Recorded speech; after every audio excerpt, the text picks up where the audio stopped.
پیارے بچوں، آج میں جو آپ کو کہانی سنانے لگی ہوں، اس کہانی کا نام ہے بند کمرہ۔ یہ آج سے تقریباً 30 سال پہلے کا واقعہ ہے جو میرے ساتھ پیش آیا تھا۔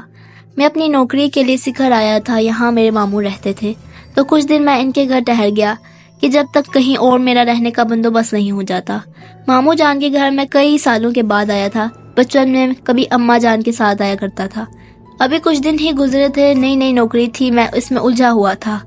ایک رات میں دیر سے گھر لوٹا، کھانا کھا کر میں اپنے کمرے کی جانب بڑھا تو مجھے ایسا محسوس ہوا کوئی اوپر کی جانب گیا ہو۔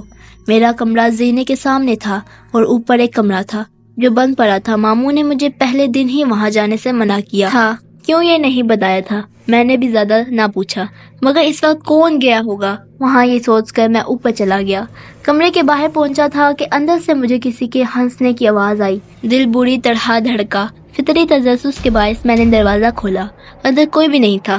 میں نے نظر گھما کر چاروں جانب دیکھا، کمرہ عرصہ بند رہنے کی وجہ سے گرد آلودہ ہو رہا تھا۔ آوازوں کو اپنا وہم جان کر میں پلٹنے ہی لگا تھا کہ میری ممانی نے مجھے پیچھے سے پکارا۔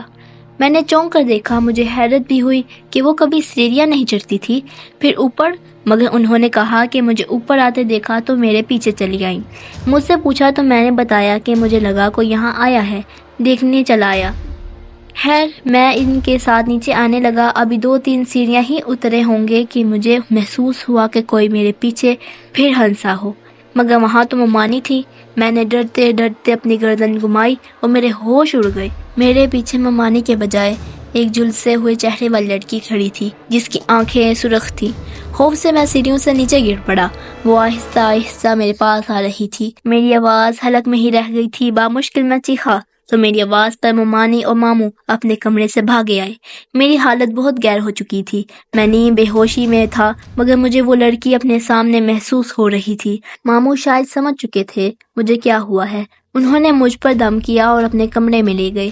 کچھ دن بعد جا کر میری حالت بہتر ہوئی۔ میں نے اس رات کا تمام حال کہہ سنایا تو ماموں نے بتایا کہ اوپر بند کمرے میں آصف ہیں، اس لیے وہاں کوئی نہیں جاتا، مگر وہ کسی کو نقصان نہیں پہنچاتے۔ تم نے شاید وہ دروازہ کھولا ہوگا، اس لیے تمہارے ساتھ ایسا ہوا۔ اس کے بعد میں جتنا وقت بھی ان کے گھر رہا، کبھی زینے کے پاس بھی کھڑا نہ ہوا۔